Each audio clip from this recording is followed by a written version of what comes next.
So I put out this video, which was taken from the die shrink, which remember that came out this week. And remember, you get access to die shrink during the $2 or even $1 tier, depending on the die shrink, if you want the full like 1 hour conversation. But what I wanted to condense from that die shrink to put out publicly so that everyone would see it, patrons or not, is just the outline on how Sony can walk back their plans to kill disc because they can. And it's interesting. There is a lot of misconceptions out there, which I guess I'll go through now before I do my whole spiel on like what I think people are still missing. Like I've seen people say accuse me of not being able to read, that Sony is ending disc production. And these are people that themselves seemingly cannot read because no, if you actually look at the fine print, if you actually speak to any game devs or of any contacts within the industry like I do, Sony's reducing production of discs to down 80 to like 90%. And this actually happens all the time. They could reverse it if they want to. Like anyone who says something set in stone does not understand how manufacturing plants work. I worked at General Motors. You can have one part of a massive manufacturing facility be producing one product, and then you just retool it over a month, and then you go back to producing some other product. Sony is taking a massive manufacturing floor, and instead of it like all being for discs, they're going to take apparently around 90% of the footprint. I don't know what percentage of production that means, but 90% of the footprint at least to produce lenses for AI or AR or something. And the other part of that floor remains making discs, both for 4K Blu-rays and for PlayStation 5 games. And they didn't indicate there are any plans to stop that for the foreseeable future. Again, this is backed up by developers that I've spoken with that say they have reached out to Sony and they have been assured as long as their game launches before 2028, they can order more discs in 2029. How would that happen? Well, Sony can still do low production runs. They just don't expect to have a lot of them, and that's why they think like whatever it ends up being of the capacity, the space is reduced by 90%, but I don't know what capacity it is. We'll just pretend it's 1-to-1. They think that 10% production capacity, which apparently is still probably around 60,000 discs a day, so it's actually not nothing, would be enough for the mostly or really all eventually digital future. Just when needed, they could produce some Blu-rays, including games. All right. So no, they have not announced that it's all gone, and they haven't thrown away the machinery either. Like that's not it. So that's one misconception I saw a lot about what I was talking about. Another misconception is that no games work without a patch. I don't know where this is coming from. And maybe it's because admittedly I mostly play digital anyways, but in my experience, a lot of my discs, I put them in, I can play them instantly. Obviously, you have to install the game, but it doesn't download it. It installs it from the disc. So I don't know where that perception's coming from. And a lot of developers are playing into this right now, like Mouse PI for Hire. Here they are on Twitter openly saying their game works without a patch, without your PlayStation being online. So, and I think this often comes from, I don't know, either all digital people, or they would also be all digital, or people that are on PC that don't get how consoles work. Wrong. Plenty of games still work without a patch.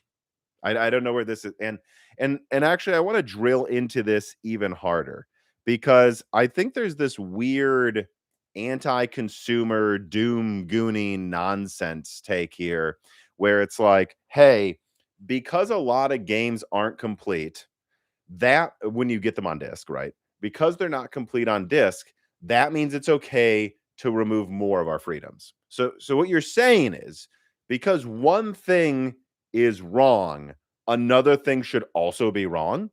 How beaten down are some of you? Like, what is going on? No, you don't justify a bad thing because another thing's already bad. What you should be doing is saying, oh, I hope they don't completely remove disc support. And we should probably have a new mandate where the disc has to be complete. Like, you should be asking for both. I don't know what's happening with consumers in the West lately, where they don't ask for anything anymore and are bootlicking like surrender simps. Like, I don't know what's going on. Look at Mouse PI for Hire. Their response is their game works offline. That could be all games if there was a a new deal, if you will, on how these things will be handled next gen. So I just want to say that because this is ridiculous. You don't respond to a bad thing by saying it's okay because other things are bad. Ridiculous nonsense. Like with that mindset, they will take everything you own and assume you'll be happy. That is where that mindset from some of these people comes from, is when you say crap like that. Okay. So let me move on here to what I think's going on behind the scenes with Sony. Well, let me think. How would I? Yeah, let's start with that. Let's start with the decision I think Sony's making right now behind the scenes, like the three outcomes to this.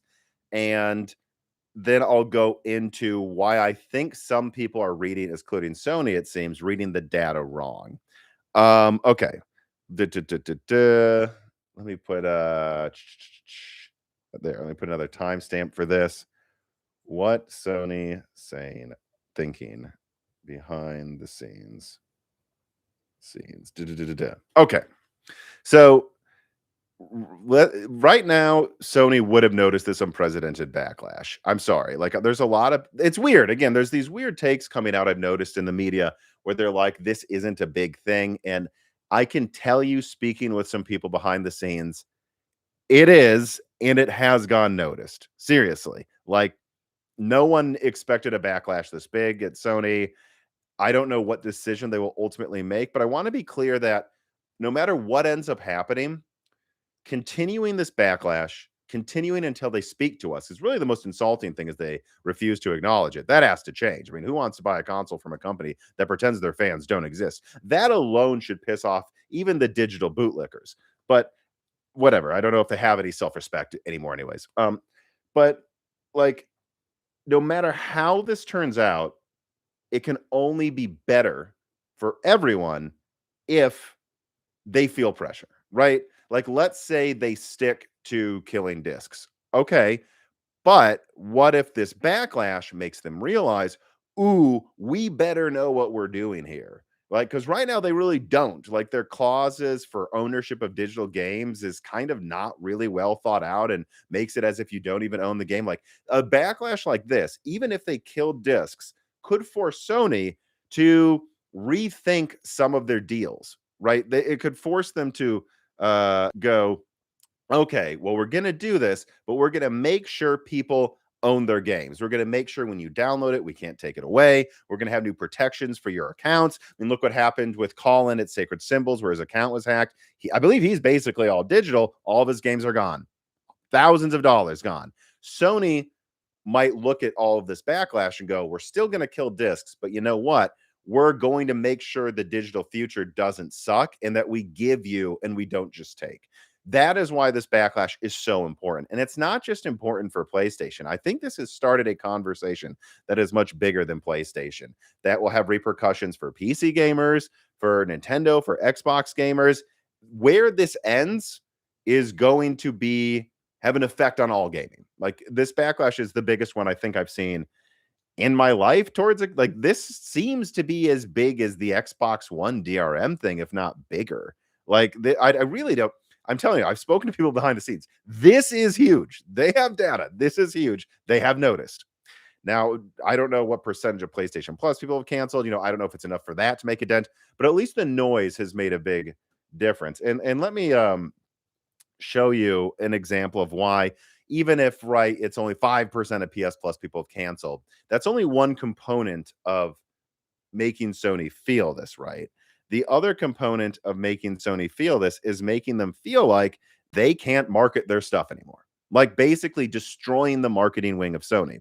This is appearing on everything that comes out from PlayStation or Sony right now. It's not just a backlash of comments that makes anyone who's interested in a PlayStation product look around and go, oh, wow, PlayStation's fans seem pretty unhappy. I don't know if I should buy anything from PlayStation. There are community notes popping up that look very official over and over, basically saying if you buy anything PlayStation, you probably won't own it for very long. That hurts their sales. That hurts their brand perception, and they will notice this. Again, AMD was brought to heel to bring FSR 4.1 to RDNA 3 without any boycott of RADEON sales. You didn't need the boycott. You needed to make it clear that their brand is going to burn if they don't do something that ultimately, if I had to guess on that example, by the way, Lisa Su just like was doing some marketing thing with like Mercedes for some AI stuff, and she sees all of the comments are like middle finger pictures, and she goes, "Guys, how much does this really cost us to finish FSR 4.1 to how much does this really cost us to bring FSR 4.1 to RDNA 3? $1 million? Okay, whatever. It's worth it to stop taking this hit to marketing." So I think that that's another thing people just do not understand there. All right, so let me move on to let me move on then to the three things that I think Sony is deciding right now. I guess let me put a timestamp actually here for that.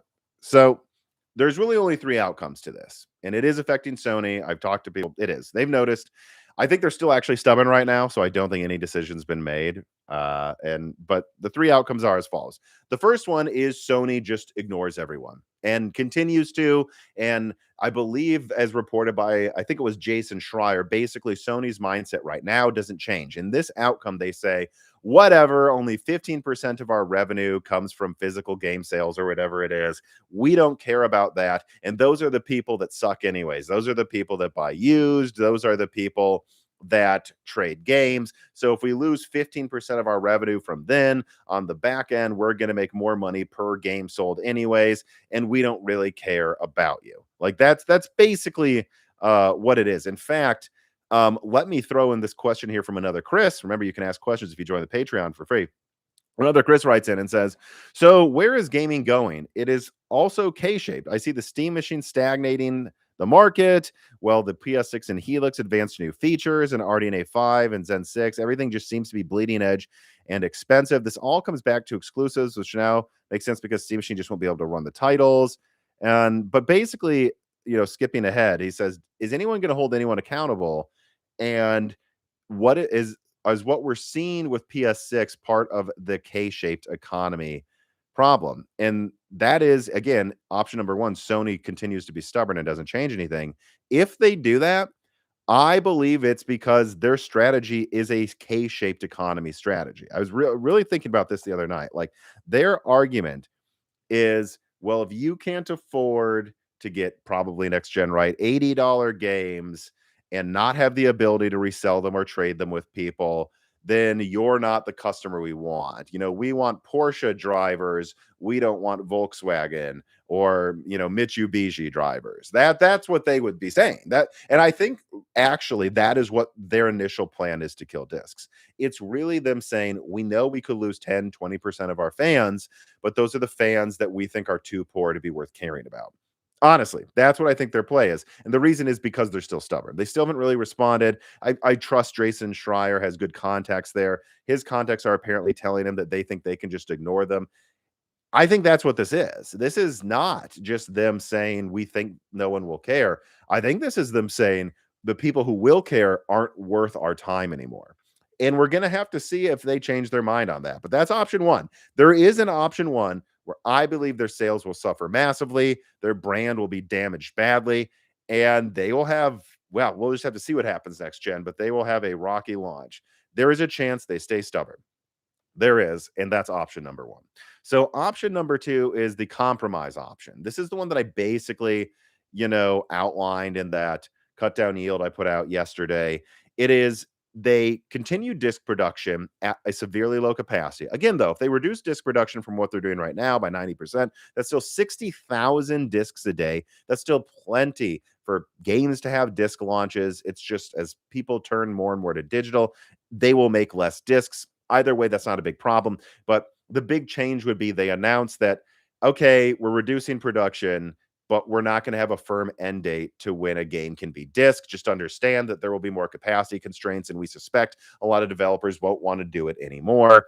This is still a world where if disc sales increased, because actually there's evidence physical media is making a little bit of a comeback right now if you look at the data, but this is a world where if disc sales increase, they could just retool up for more capacity if they needed to, or again, just continue to make like 60,000 discs a day, and like it'll be a more limited launch with the discs. And in this scenario, they would also say if you want to put a PS6 game on these discs, that's fine, but half of them will require 2 discs. I believe this is the compromise option. I also think this is probably the most likely option if the backlash continues to be strong, is them capitulating on any firm end date for something, but not really deciding to spend a bunch of money to become some super pro disc company, right? And just basically saying to everybody, all right, you said you still want discs. We misread the room. Prove it. We'll keep making them. We're not going to make as many, but we'll keep making them. And if they do really well, maybe we'll build a new facility and keep it going for a long time. That's option number two. So option number three, and I do think this is the least likely option, but we have to acknowledge this is a possibility. Option number three is they realize they have massively miscalculated. And I think in this scenario, this is less about them thinking they miscalculated so badly that they need to do this, and more of them just being so worried they may have pulled an Xbox One that they overcorrect and go pretty pro disc. So in this scenario, the tech is already out there for a PS6 Blu-ray. There are 128 gigabyte discs. Technically, there's 300 gigabyte dual side discs. I don't think they would do that. But in this scenario, I think they would say, okay, fine. Uh, we miscalculated. we're going to either retool part of that floor in Austria to make it, 20-30% the capacity we used to have, or we're going to build another facility near it for next gen Blu-ray production. No, we're not going to go to some super crazy 200, 300 gigabyte disc. We don't plan to do that. But we do see that some people want to still buy discs. We see Gen Z is gravitating towards physical media more than millennials are. And we think there's room here for something new. And they probably make a new PS6 disc that's like 128 to 150 gigabytes. Now, I say new because it would require some sort of a new production line, like with a new watermarking ability. Because right now there's like a DRM physical mark they put on the disc when they press it for a PS5, by the way. But those are limited to 100 gigabytes. They have 128 gigabyte Blu-rays they sell for archiving already. But they don't have the production line to press them as non-write read only game discs. So, but the technology is there. That'd be a very, very easy thing to do if they wanted to spend the capex. Again, I think this is the least likely option, but I think that should be put out there as well. This isn't if they wanted to do option three, this is not like a PS3 situation where they have to like invent a new format and like try to get people to use ultra 8K Blu-rays. It's like, no, it's right there. They already have 128 gigabyte discs they make, multiple companies make. They could do that. And I think 128 gigabytes, by the way, would probably fit most PS6 games. And yeah, look, some of them would require 2 discs, and they would probably say, yeah, that's why we're making less disc-based. That's why there's going to be less production, because it's going to cost more. And either way, for option 2 or 3, I think they would just charge more for the discs like they charge more for physical Vita games. But I think everyone was totally fine with that, to be honest. And some people will just pay a premium for that. And so that's really the options. I don't know what they're going to go with. Option 1, they stay stubborn and think that ultimately the 15% of sales that are physical or whatever are the sales to the people that they don't want on next gen. And that, too bad. And then we'll just see what happens. Maybe if that happens, we'll see. I think it could be quite bad for them. I think that's probably one of the more likely scenarios, though, unfortunately, from some reporting. Option 2, which is also, I think, a likely scenario, is compromising. When I say likely, I mean like plurality. I don't mean like 80% chance this happens. The compromise scenario, I think, is very likely.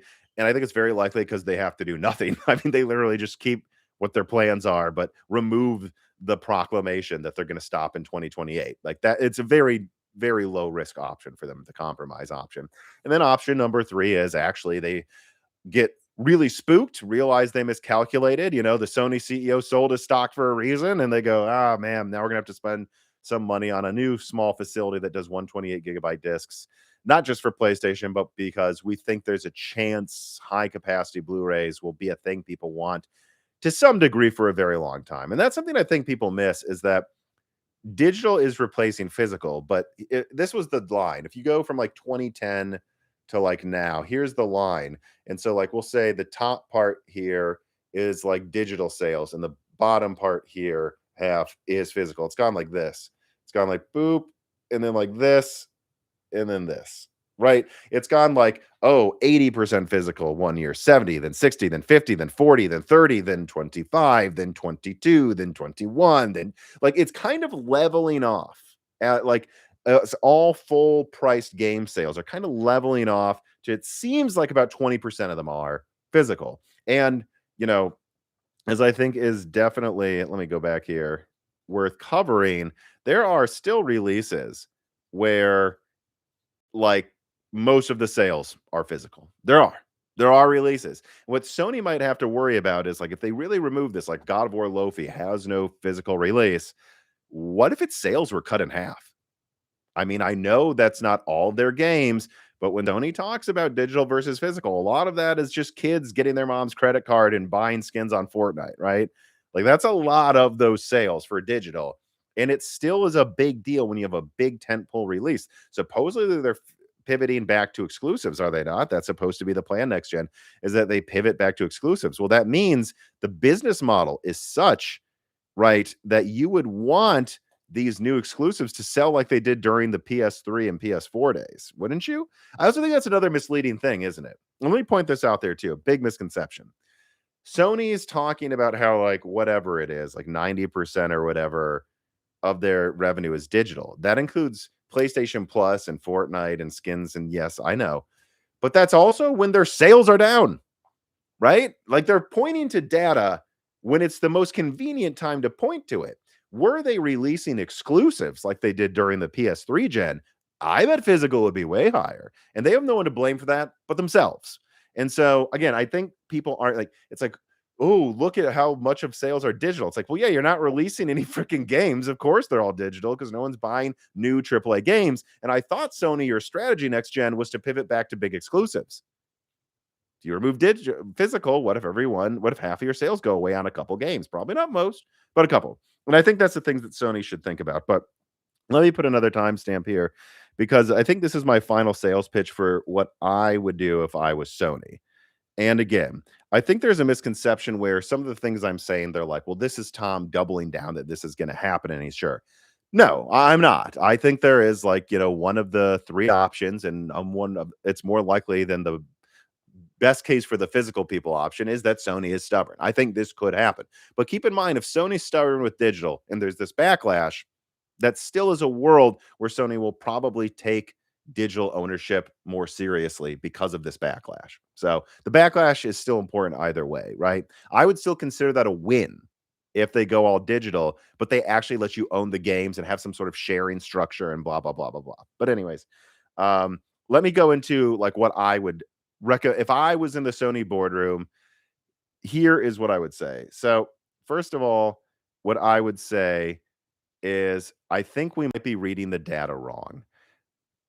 Physical is actually on the rise again. Is it going to catch up to digital? No, it's not. But I believe there's going to be a percentage of sales for everything, whether it's music, videos, TV shows, or video games, where it's going to stay there. I don't know where that number is. I don't know if it stops at 20, where it kind of has in games right now, 15%, 10%, but there is going to be a percent that just stays. People want physical, and it's going to stay there. And if it is physical, people will pay a premium, which is an opportunity, Sony. This is an opportunity to make more money, actually, is what this is. I buy vinyl sometimes for like a new Modest Mouse album just came out. I bought the vinyl album to show support for one of my favorite bands. No one's going to want to, far less people are going to be buying collector's editions if they can't. I'm sorry, you can call us stupid and lizard brained, but there's something to a human holding a physical thing. We evolved that way. And if you entirely remove that, I think they're sleeping on how much of their sales how much money they could be making on sales that actually cater to these people. There's really no reason to piss them off. So not only is physical on the rise, not in a major way, but enough to make you think maybe the decline is going to level out somewhere, not just completely, physical isn't going to completely die. But I think there's this misconception with Sony where they think that like 15% of their fan base is the physical people, and the physical people are the ones buying all physical games. And if we lose them, who cares? Because other people will pay more money on digital and it's all going to be fine. And they probably think that because of the GTA 6 sales, which is a classic you're not that guy situation. Just because GTA 6, a once in a 15-year mega game that will sell more copies, possibly than PlayStation 5 sells consoles does not mean people will let every game get away with that. And to think you're that guy is hilarious to me, actually. I actually can't wait to see like the first, who knows what it will be. I don't, like Assassin's Creed or something that thinks they can charge $100 and then sales go nowhere, because I think people are going to learn a very small percentage of games are going to be able to get away with price like that, but and an all digital footprint like that. But anyways, I digress. Like, I think Sony has this misconception that 15% of their fans buy physical, are trading games with each other, and that's just lost revenue anyways. Who cares? When in reality, what's going on is 5% of their fans are the mega fans buying, yes, most of the physical games. And then, yes, there's another 30% of their fans that are all digital, pretty much, right? But that's 35%. There's then a 65%. Like, I think one of the last physical games I got is my girlfriend got me God of War Ragnarok for my birthday. And I was just talking to my good friend Brock about this the other day. Like, it's still a nice thing getting someone a physical gift. Or like, I really like Demon Souls. I'm glad I have the physical version of that game. I think what Sony thinks is only 15% of their market cares, because only 15% of their like big game sales are physical, when in reality, it's like 65% care. Yes, of that 65%, most of those are people that buy maybe one physical game a year, or like 5 or 10 during an entire generation, because it's one of their favorites or they got it as a Christmas present. I know. But if you take that option away from those people, they're still going to be pissed, especially because this is the worst generation to do this. What? How many comments are out? I mean, I go on Sacred Symbols quite often, and it's funny because I'll say, actually, my fans are pretty excited about Xbox Helix and PlayStation, but my fans are mostly hardware nerds and PC gamers that see this as an interesting option. So they're excited because my fan base is typically people that are just excited for new stuff in general. And then Colin at Sacred Symbols will tell me, like PlayStation podcast people will tell me, their comments are doomerism. Like, just, we don't want next gen, we hate it, it's worse than, these people are always around, I don't need to upgrade from my PS2, but it's worse than they've ever seen it. And I think was going to be a lot of fence sitters to getting the next gen PlayStation that could have been nudged into shut up and let me give you my money people when they saw the capabilities, but removing discs puts them back into fence sitting. And I think this is the miscalculation. Sony thinks 15% of their fans buy physical and 85% don't, and we can milk that 85% harder because those are the rich boys. That is not what's going on, Sony. 5% of your fans are the physical people. 30% of your fans, or whatever it is, 40%, I don't know, are digital. But the majority are people that mostly buy digital, but like the option of physical. Let me know in the live chat, actually, if that describes you. I am quite curious. But that's my theory of the case. The problem with this theory is, I don't know that Sony has a way, like, if they've like, if I'm correct that they're misreading the data, I don't know how they correctly read it until it's too late.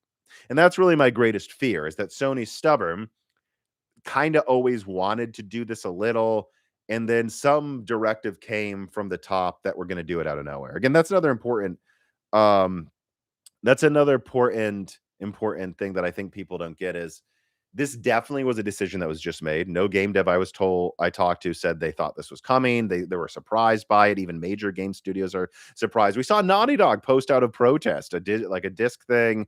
The game devs hate this, even Sony's own game devs, and they did not see this coming.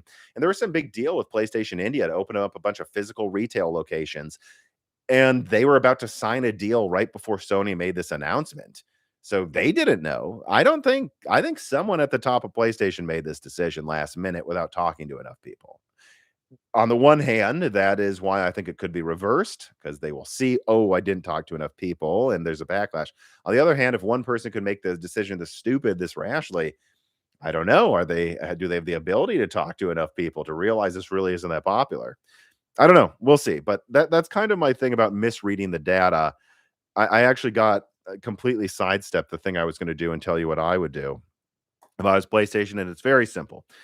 I had to tell you that part first, though, with the assumption, that assuming I'm right, assuming I'm right about this misreading of the data, you would say, okay, well, so then what should Sony do? I mean, I think it's really simple. You can make more money off of these physical people. I mean, we just saw this, did we not? When Sony made this announcement, they had to limit the sales of PlayStation 5 disc drives to one per person. That tells you these people will pay you money, Sony. There's a way to go about this where you make more money. You can do the disk drive that transfers from PS5 to PS6. If you already bought it, I think that'd be an incredibly pro-consumer move. But I think they could even sell a new one. Like, I think they could say, hey, there's a PS6 disk drive, it's detachable, and it's $100.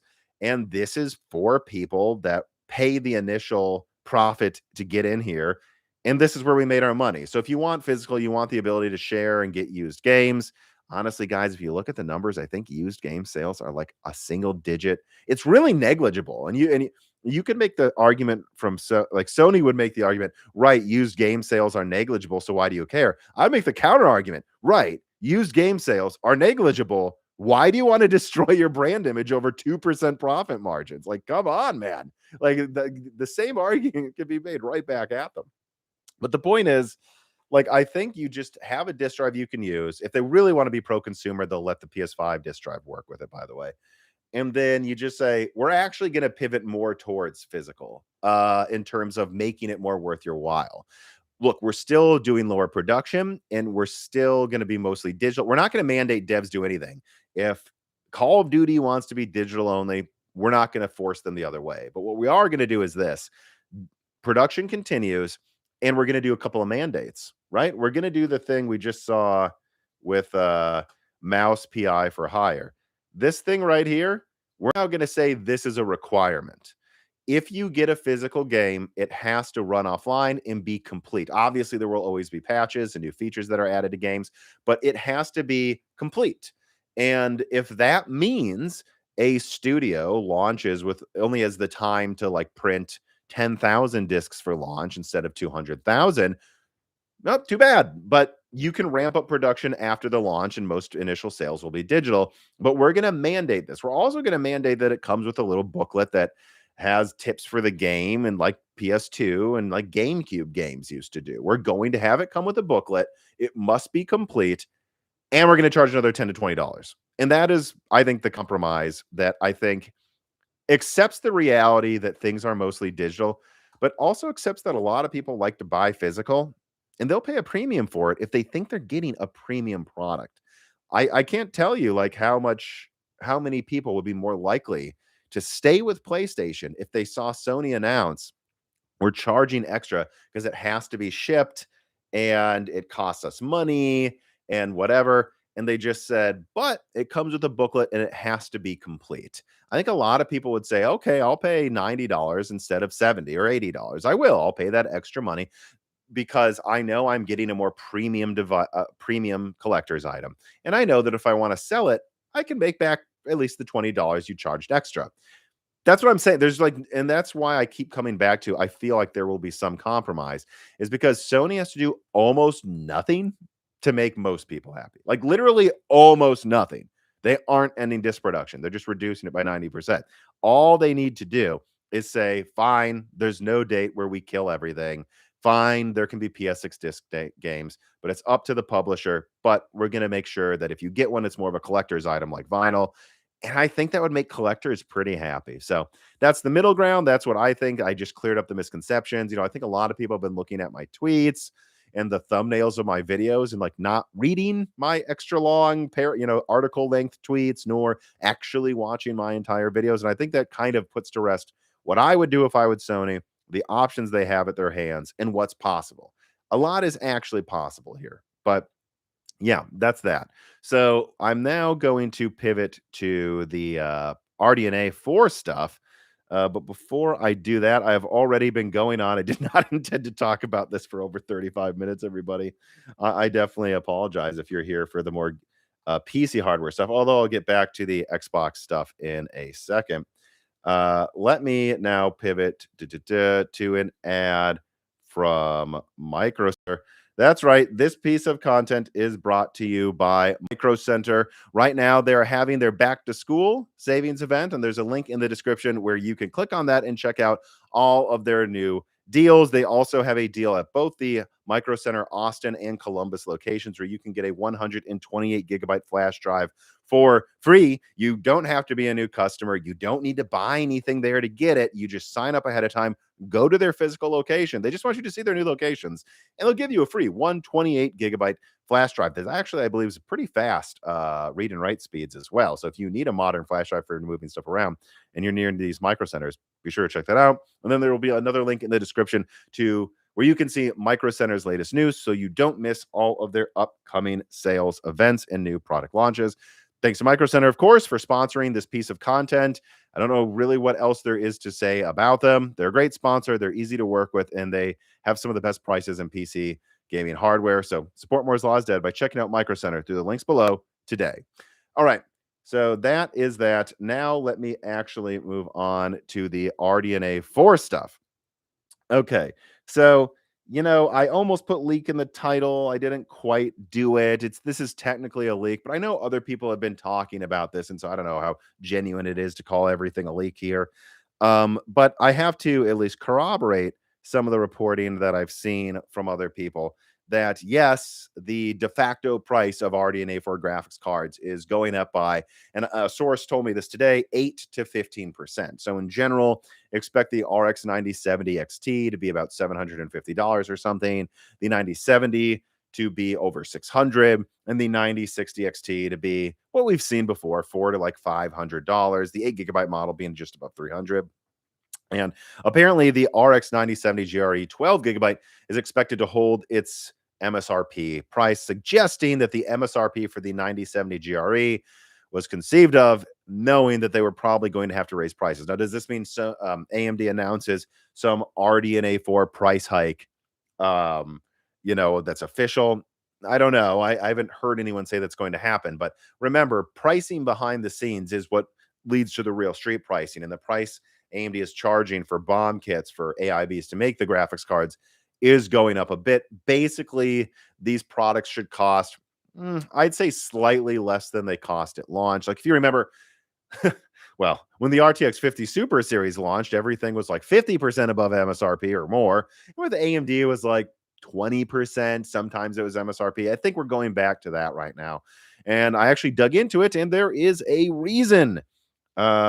And it's the thing everyone loves talking about right now, the war in Iran, basically. So it has to do with this shipping issues, security costs going up, and then of course this problem with the PPE resin. PCB prices are going up 40%. I don't really think it's GDDR6 making RDNA 4 prices go up. I think there's a small amount where that is temporarily a thing, but I've heard GDDR6 prices are not expected to stay high, that they'll go back down to where they were, and why continue to allow RDNA 4 to be cheaper than the Super series. Well, because of that, and because AMD is actually making graphics cards and Nvidia basically isn't. But that's what's going on right now. So yeah, I don't know. Hopefully an actual peace agreement is signed between the US and Iran. I got to be honest with you, I'm not optimistic on that front. Never was. Always thought the peace deal was fake, and it turned out to be fake. But that's what's going on. It is, frankly, things are catching up to us right now. And how many Broken Silicon episodes did I do where there would be a segment where I'm like, yeah, I don't know, there's tariffs and trade issues, and that's going to raise prices within a year. I think it's catching up, like inflation is catching up, and that's pretty much what's going on. Hopefully things get better, but yeah, expect RDNA 4 to go up in price like 10%.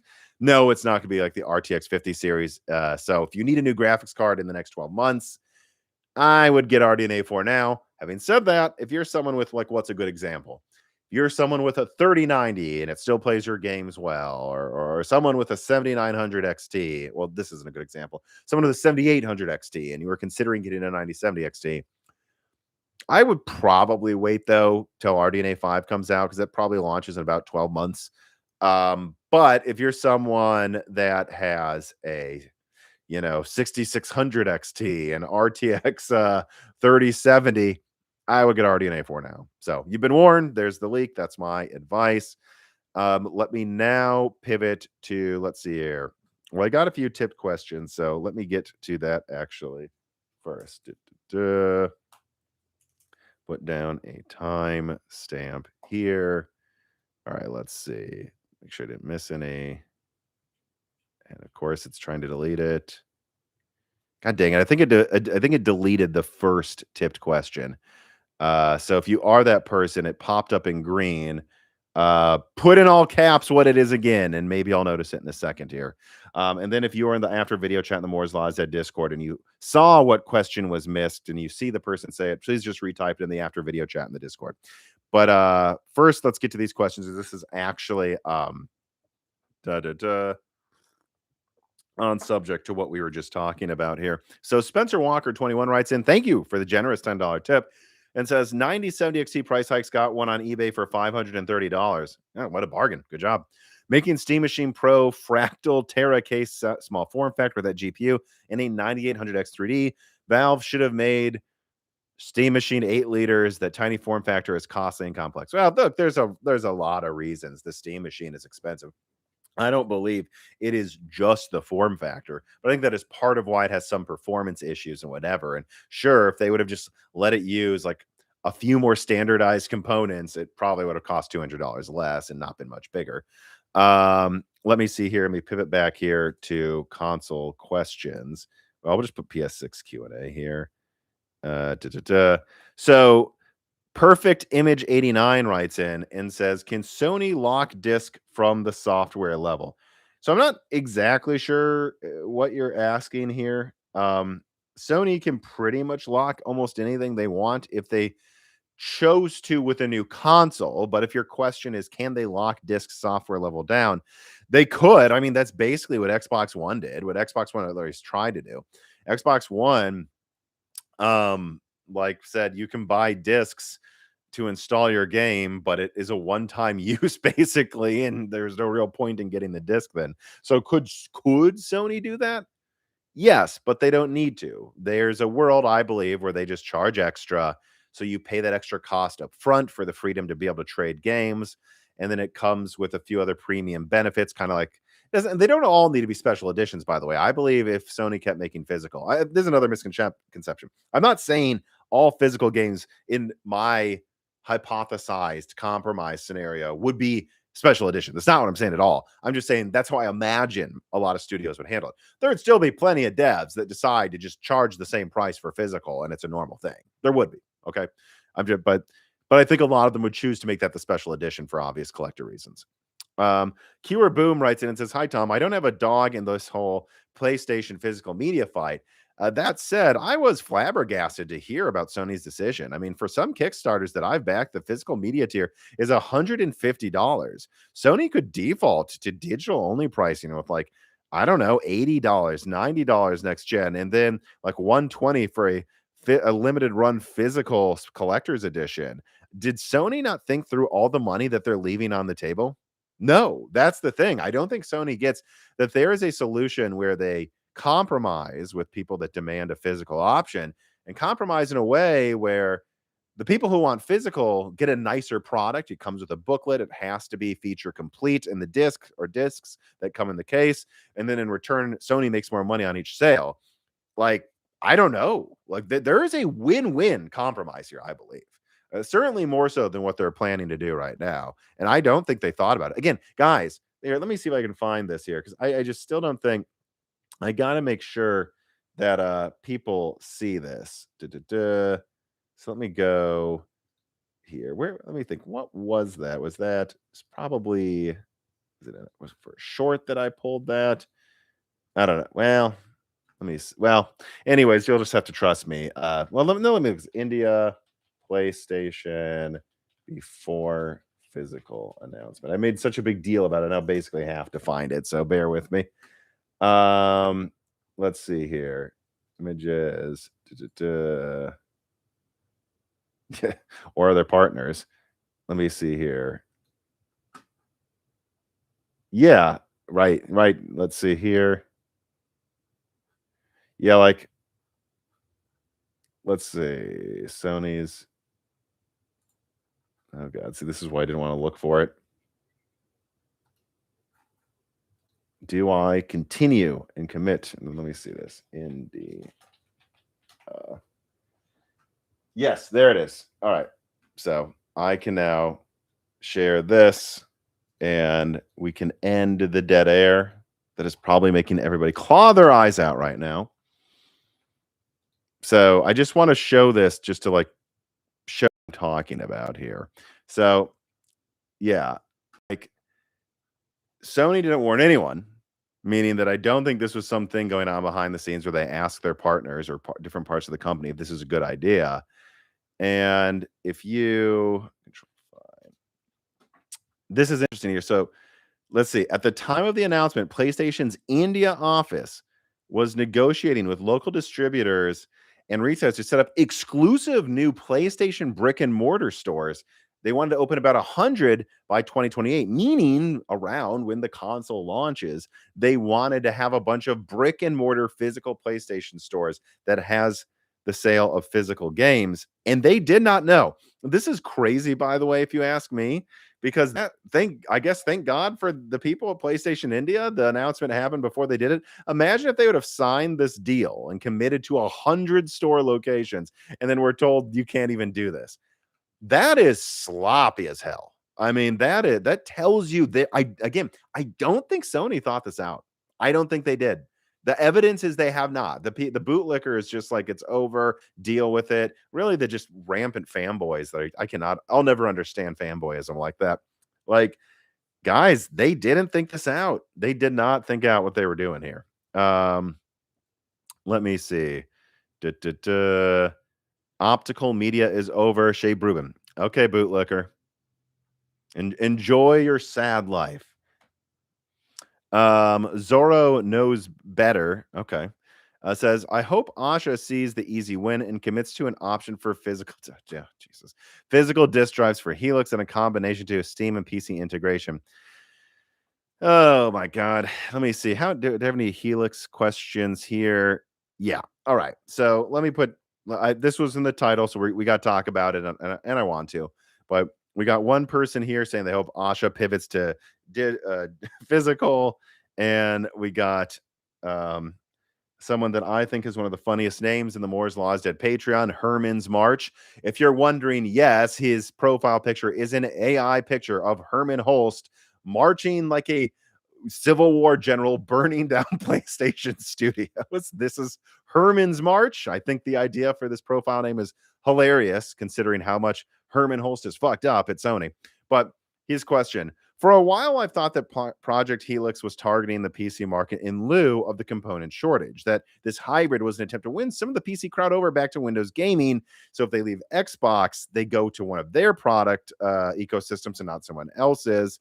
But if Xbox is in deliberation to keep their disk drive, do you think Asha Sharma sees an opportunity to pivot back towards hardcore gamers like the way Sony did in 2013? I know it would be a hollow sentiment given their dedication to the Windows marketplace, but if Xbox could find a way to maintain full backwards compatibility, could we see them make a comeback? I imagine this hybrid being called something like Xbox 365. No, do not put 365 in the title. People hate Office 365.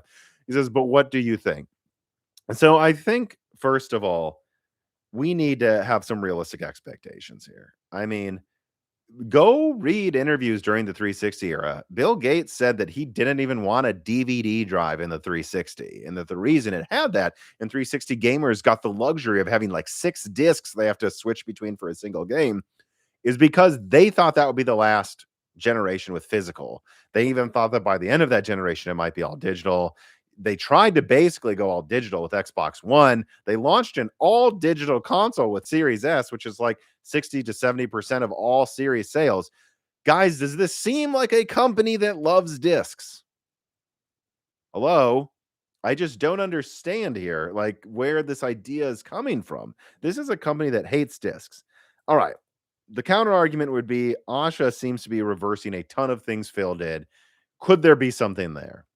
Yes, I think there could be something there, but from my perspective, what they would do most likely if they pivoted effectively is like a tier below the compromise I think PlayStation would do, which is to say there's a disk drive, it's optional probably, and It's mostly there so you can play your old games and digitize them. But I don't even know if they need to do that, right? Because what they could do, and it'd still be a pro consumer move, is if Sony commits to being all digital and having zero option for any way of having a disk drive next gen, I don't think Microsoft needs to have a disk drive to have a big pro consumer win.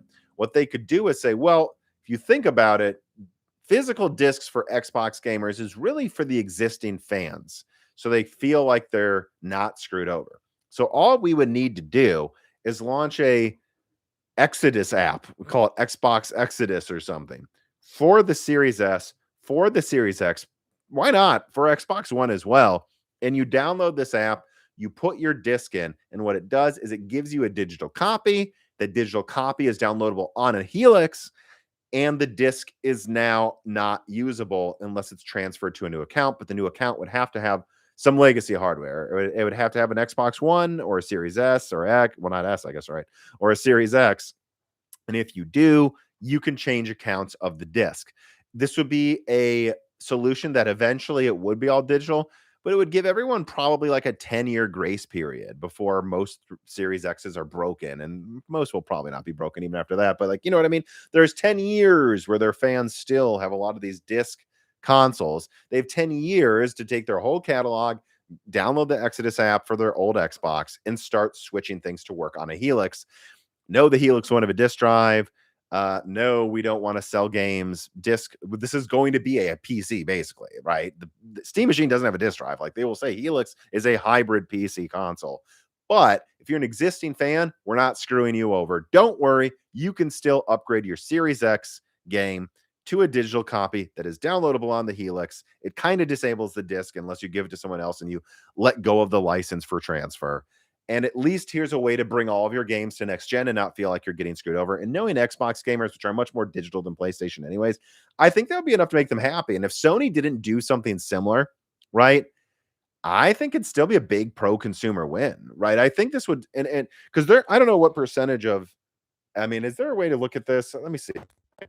What percentage, is there any numbers out there of X's owners have a PS5? Like how many people own both consoles really? Like any estimates what like you see, yeah, there's probably no way to really know how many of those people um also have a PS5. Oh really? Well, it's Gemini, so who knows if this is nonsense. Oh no. Oh no, there's a poll from YouGov. Okay. So here, wow. Wow, wow, wow. Okay, so no, this perfectly backs up my argument. This is interesting here. So, according to tracking data from firms like YouGov, it's interesting. About a third of PlayStation owners have an Xbox. Half of Xbox owners have a PlayStation. And a lot of Xbox owners have felt burned by Xbox this generation. Do you see where I'm going with this? Yes, right. Xbox having a more pro consumer method of bringing their disc games into the digital future probably isn't going to get the PlayStation fanboys to switch to Xbox. But a third of PlayStation owners have an Xbox. A third. And if those people have like a third of their games on Xbox already, they might go, fuck PlayStation. I own a Series X. I own a PlayStation. And I primarily game on PlayStation right now. But I have a Series X. And from the rest of this generation, I'm selling my PS5 Pro and all my PlayStation games. I'm rebuying them on Xbox because I know they will transfer to Helix. And, well, I still have some games on Xbox and then they move to Helix. That's a thing Sony needs to watch out for here. Because if the rumors of Xbox transfers are true and Sony doesn't have a similar counter option, a third of PlayStation console owners own an Xbox, and half of Xbox owners own a PlayStation. I know a lot of primarily Xbox gamers. I have a good friend named Greg, who's I think primarily an Xbox gamer, who did not get a PS5, but I think feels a little burned by the Xbox probably. You know, it's not like this gen has been great for Xbox. I know a lot of people that are like, screw Xbox. I don't know why. I should have stopped after Xbox One, but I got a Series X because it had 12 teraflops and I wanted to play Halo Infinite. And I'm going to get a PS6 though. And if they see though that their library transfers to a digital Helix, and PlayStation isn't even going to let them buy discs, I think that's another 10 million people that go to Helix. Is it 50 million? No, but it might be enough that they keep their brand alive. And so that is my prediction for Xbox Helix disc support. Could they just keep making discs?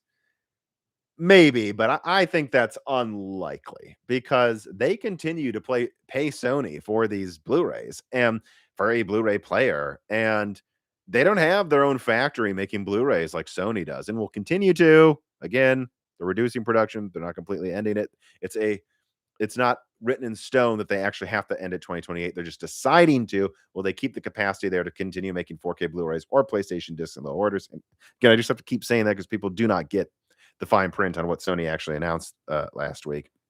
But so there's multiple reasons why Xbox would not want to like be selling dual 100 gigabyte disc, right? And the option I also gave, right, where I said earlier in this live stream, ooh, there's an option where Sony makes like a 128 gigabyte PS6 disc because they basically already have it. They just haven't finished the facility that would make the game version of it. Xbox has none of that. They have none of that, right? So I don't think so. I don't think so. They don't have that tech that Sony has developed for storing data that they could pivot into using for a PS6 disc. So I think people need to wake up. Xbox has been trying to kill discs since 360. Okay, they've been trying to take your ownership away with Game Pass since then. Okay, this appeal to Xbox to save everybody. I honestly don't know how you could think that's the way Xbox thinks based on everything they've done for the past 20 years. Having said that, I do believe there is an opening here, Herman's March. Thank you for the support on Patreon. For them to do something that's still pretty damn pro-consumer, right? They don't have to just completely fuck you like Sony seems to want to.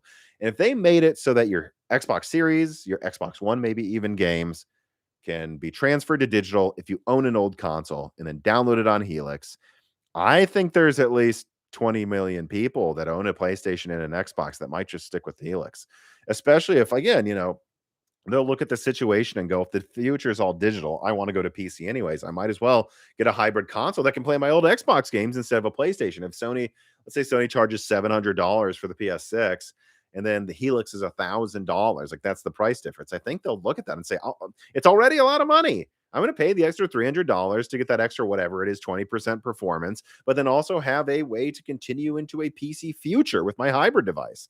And I think Sony's got to wake the fuck up on that because Xbox isn't going to pivot into super disc mode like PS4 did. But there's an avenue here where they still really screw over Sony and do a much more pro-consumer move. And that's why, again, I've said in the beginning, this backlash against Sony is so important because even if they don't back down on killing disc, they better have a system like that. Like that would be something where I might begrudgingly accept it. Like if you told me that if I have a PS6 but I still have my PS5 when I get it, I can put all of my PS4 disc games, all of my PS5 disc games, and it turns them into a digital version. I mean, kudos if they made it so you could do that with PS3 as well. Highly doubt it, but some, like they gave you a $10 voucher towards a PS3 remaster if you did something like that before they shut down PS3 servers. That's where I get into the conversation of maybe I accept this digital future a little bit because I do mostly buy digital. But my concern is Sony isn't even going to do that. And that's why I think it's so important to make our voices heard because I think there's a concern they give you nothing. I think there's a concern they announce $80 and $100 games, no physical, and no way to play your old games or transfer them to the next console. And that's something that really concerns me, and they do so in a way where it's still just a license and like they can just turn off your account. At a minimum, what Sony needs to do is what's rumored Xbox is going to do, and also making it more clear that if you buy a game digitally, you actually do own it. They need to do all of that and have a transfer system, or they need to continue the disc support in a limited way, like I said. And I think there is an opening here where no, Xbox does not become a PS4 disc support. I already outlined. There's a million reasons why that would not happen. But there is room here where Xbox still does something very pro-consumer that Sony does not do, and it costs Sony tens of millions of their fans. At least that's what I think. We'll see what happens, right? That just changed. Oh, no, I pressed it accidentally. All right. Moving on. Foos Your Dues writes in and says, hey, my dude. Hello. Hope you're managing to stay chill. I am. AC's on, powered by solar. The Steam Machine was obviously a disappointing bit of hardware for the price. Let me put down a timestamp for this. Some Steam Machine talk now. Um, the Steam Machine was obviously a disappointing bit of hardware for the price, but what are your thoughts on the theory that the point was never the Steam Machine as such, but SteamOS is a viable alternative to Windows? SteamOS 3.8 now supports desktop PCs with AMD GPUs, and Valve is apparently working closely with Nvidia on driver support for GeForce GPUs in a future version as well. Other than actually marketing the damn thing, you pretty much have to Google installing SteamOS to find what you need. What would Valve need to do in order to stand a chance of SteamOS becoming a serious gaming competitor to Windows? Partnerships with OEMs, free bundles, cash bribes, a free horse courtesy of Elon Musk. I don't understand that joke there, but there's probably something weird that happened. No.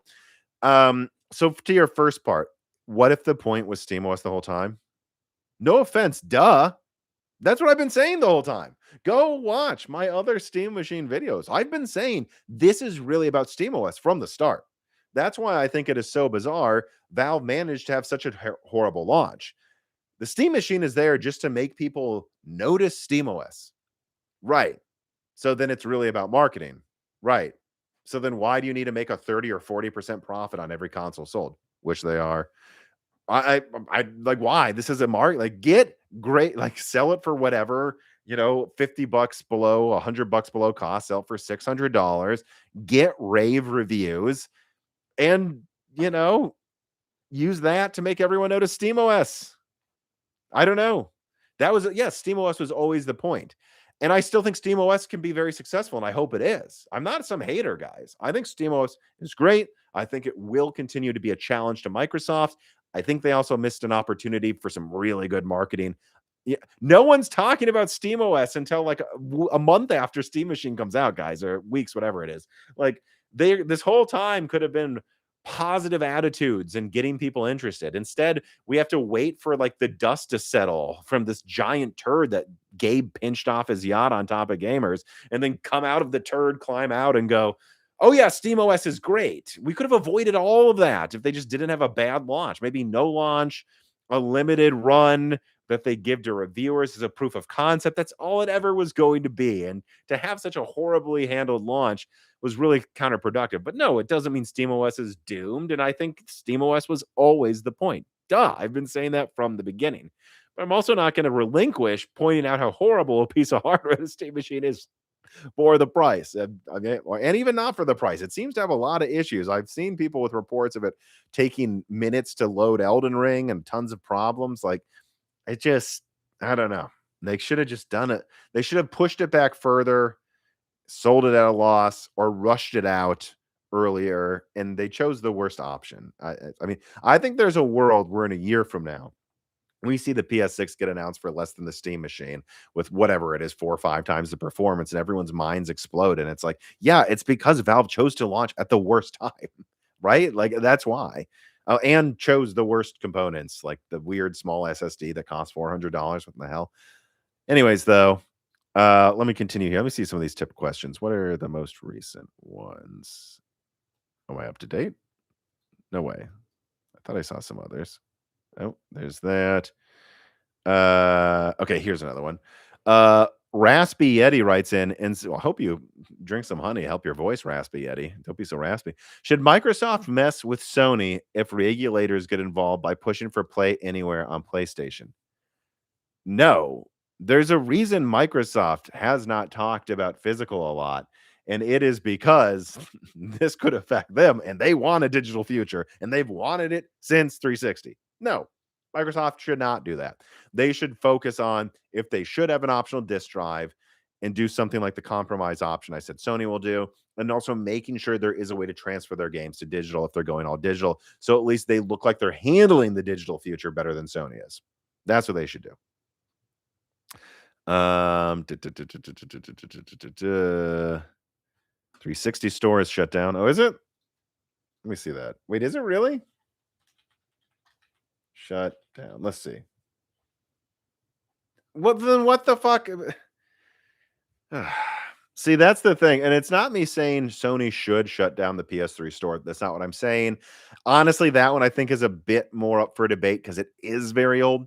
But when people say, will Microsoft save discs? And guys, 360 fucking shut down their store 2 years ago, almost exactly to the date. And you're like, is Microsoft going to save discs? No, they shut down 360 2 years before you were complaining about PS3. The best I think we can hope for is a smooth transition where they let you bring your discs into the digital future, which I think might be good enough as long as they handle the ownership issue that seems to be a thing where they still act like a game you buy digitally is just a license. Um, Someone says, will GTA 6 be 60 frames per second on PS5 Pro? If Rockstar wants it to be, it could easily be. I'm sorry, like it's strong enough to do that. So I would guess there will be a 60 hertz mode, but Rockstar has made weird decisions before, so we will see. I will say, if they announce it's 30 hertz, I think that's might be a cancellation there for me. I'm not playing at 30 hertz, guys. I don't know what they're thinking if they do that. But with PSSR, I don't think it will be on the Pro at least. We'll see. I think there should be at least a 40 hertz mode for PS5. I continue to believe they can easily do that. They can, but we'll see. We'll see. Chazarus says, this is like a Chaz, like Lazarus says, Rockstar has never delivered a 60 FPS game at launch. You want to know why, dipshit? Because the last GTA was 13 years ago. You can't, GTAs don't come out very often. You can't be like, oh, because this thing they did decades ago happened, that's true now. What?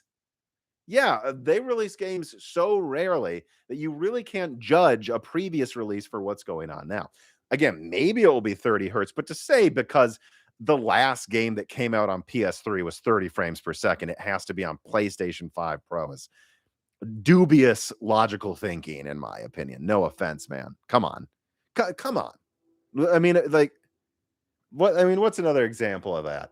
That would be like saying Elden Ring won't have a 60 hertz mode because Demon Souls was 30 frames per second on PS3. What the fuck are we talking about? Great. Well, this isn't a PS3, dude. Okay. So I don't know. If it is 30 hertz, it's because they were stupid. You know, that's why. There is a way to actually run Red Dead Redemption 2, I believe, 60 frames per second, if I'm not wrong. Could be wrong, though. I know Digital Foundry messed with it or something. Of light bar improperly for Steam Machine. Yeah, whatever. You know, I wouldn't read too much into like the red bar thing for Steam Machine without knowing statistics. I push back a lot of times on like if one person on Reddit says they had an issue, we should assume there's a big problem. I actually wouldn't double down on that for Steam Machine at all. All right, Herman's March writes in again, surely after burning down another PlayStation studio, and says, on a side note, have you kept up with the Android handheld same? FEX support through Game Native has been improving by leaps and bounds. Me and my brother have been speculating that Valve is pivoting away from Steam Machine to focus, pivoting away, just didn't work or go well, to focus on developing FEX as a means to get Steam into mobile market. Snapdragon 8 Gen 2 chipsets are running most indies on Steam already, and some 360 emulation works pretty well on a phone. I think it'll take one more generation of processors alongside at least another year of driver development before we see top-of-the-line Android handhelds running games on par with the Steam Deck. But given ARM's power, efficiency, and size, I think Valve would be stupid to not develop the next Steam Deck around a Snapdragon SoC if it can reach some parity of performance. Yeah, but you want a next-gen, product to be better. You know what I mean? If you're, so first of all, let me say this. And let me write this down too. ARM Steam. First of all, yes, I think Valve is going to work to bring Steam to phones and emulate them, and that's going to be cool. So let's just put that aside over here. That's its own thing. Yeah, I think they're going to do that. Cool. I can't wait to take my phone and download Half-Life 2. Yeah, that would be pretty dope. I think they'll do that. But that's a different conversation from the Steam Deck too. If your argument is in a year, the most expensive phone SoC with an emulator is trading blows running games with a Steam Deck, no, that doesn't make it good for the Steam Deck 2. That makes it an expensive means of gaming like a Steam Deck 1. So does that mean they won't use ARM for their SoC for the Steam Deck 2? Not necessarily. We'll see where this goes.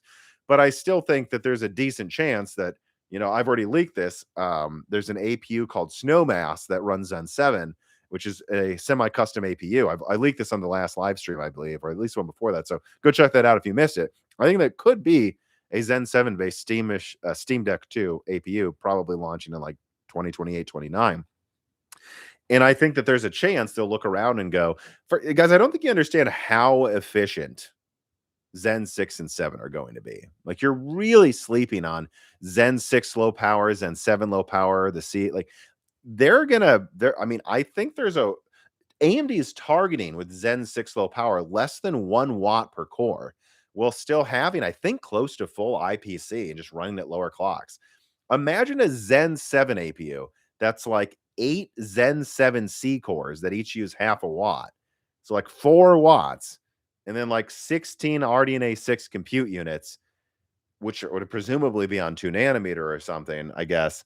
That APU, maybe 14A, I don't know. I mean, how many node jumps would we be going from, like, let's call it like 25. So you go from 4 to 3, 12. I mean, you could be looking at a 10 watt APU that has 8 Zen 7 low power cores and 16 compute units. So this is complete speculation. And it's not speculation that I'm like, I think it will be that. I don't know what Snowmass is. But when you hear that, that sounds a lot stronger to me than the latest Snapdragon SoC.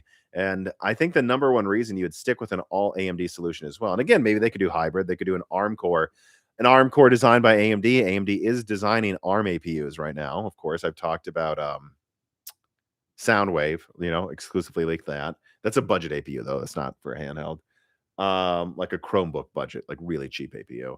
Like, you could see a situation where Valve orders a custom APU from AMD that's ARM plus RDNA 6. You could see it, but you have to keep in mind, there's also a chance they look around and they're like, oh, do we want these 8 ARM cores, or do we want these 8 Zen 7 cores that are triple the performance per core?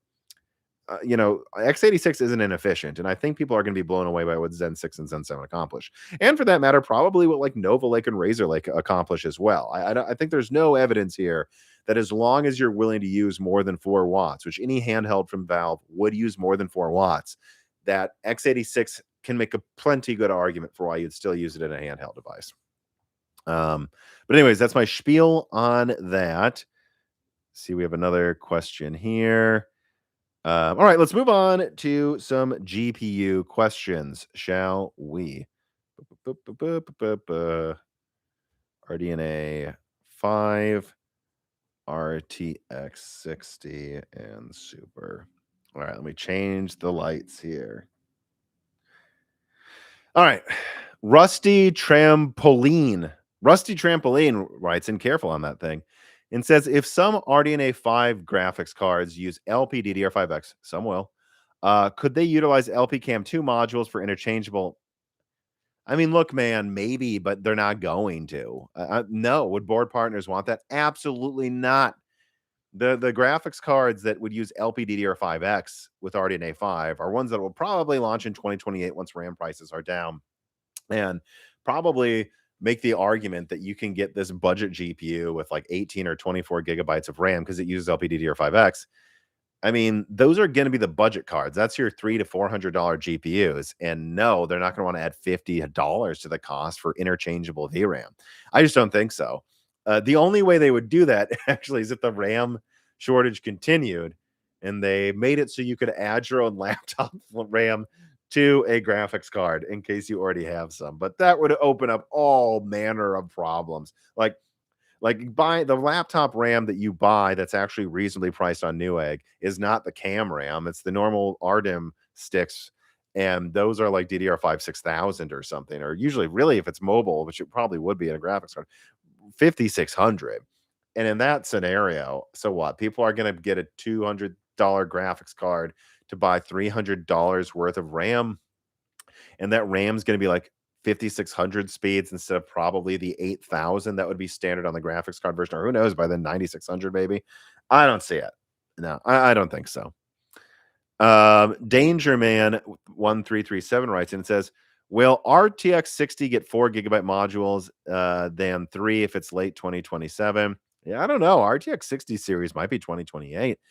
But it says if it's coming much later than RDNA 5 by 6 or more months, I think Nvidia has to put 4 GB on there. Like a potential 6090 Ti with 512-bit bus, 64 GB of RAM, the 6090, 448, 56, 6060 Ti with 16 GB. If they want a Pascal feeling in memory capacity. So do I think the 6060 Ti will have at least 16 GB? Yes. In fact, I think it might have 24 by 2028. We'll see. I don't know. Do I think the 6090 will have 64 GB? I doubt it. I mean, it could be wrong. I think that sounds like more than what Nvidia is going to give you, though. And basically, your question is, are they going to use 3 GB modules or higher with the 60 series? Again, considering I think the 60 series is late 27 at the earliest and probably 2028 at this point. Could be wrong, but that's what it's starting to look like behind the scenes with like Super launching at CES or at the end of this year. Um, by then, I think, yeah, they'll probably be mostly 3 GB modules. And the biggest smoking gun for why I would suspect this is the existence, even if it's not out, even if it gets canceled, but the hypothetical, the plan at all to maybe launch a 59 GB makes no sense. You're disabling part of the bus to get to the same bandwidth as the GDDR6 version to only give it 9 gigs when you could give it 12 for another $20. Like, what are you talking about? The only reason Nvidia would do that, have this weird Frankenstein edition that they're considering that is a 9 GB 5050 with a cut down bus, is if they think there's a future where GDDR6 starts to dry up and 3 GB modules are just the norm, right? That's the only reason you would do that, is if you think in a couple years, most of the GDDR7 production is 3 GB. And so you have to make a 3 GB product so that when you're forced to use it, it's already ready to go and you can spin up production of it. The existence of a 59 GB tells me that yes, next gen 3 GB is probably going to be the norm for the modules. That's what I think, though. And I've also seen that with RDNA 5 planning on some documents. Like they all list a 3 GB module. So clearly there's something behind the scenes where they know eventually most GDDR7 production is going to be 3, not 2 GB. Austin Morgerson writes in and said, I recently bought a Legion Go 2, but I'm experiencing some buyer's remorse due to subpar performance and the poor quality of the existing upscaling I have access to, which is still just FSR 3.1. I've been closely tracking updates on when AMD plans to bring FSR 4 to the 3.5 architecture, and your coverage is the only definitive confirmation I've found. No, they said it again publicly now that they're bringing it. They've openly said and confirmed that they're going to be bringing FSR 4 to 3.5. They said RDNA 3 APUs. That would include 3.5. AMD also recently locked down driver updates for this device, meaning updates must now go directly through the OEM. That sucks. Really? I guess it's a handheld. I'm hoping this restriction is a good sign that they are finalizing things behind the scenes, but have you heard any new details regarding this? I'm patiently waiting for FSR 4 for my handheld. No, to be fair, it's not something I've looked into at all. Like I could ask someone at AMD, but I don't know if they would be someone that would really know at this moment. But the point is, look, if they say RDNA 2 is going to get FSR 4 early next year, and they brought out FSR 4 for desktop RDNA 3 like a month early, I think 3.5 will have it by back to school. Because for back to school, AMD is going to be having more Gorgon Point products out. Those use 3.5. And they're going to be launching the Gorgon Halo product, which goes up to 192 gigabytes of RAM and also has the new 8065S integrated graphics. So the integrated graphics of Gorgon Halo are expected to be at least 10 to 15% faster than Strix Halo's 8060S.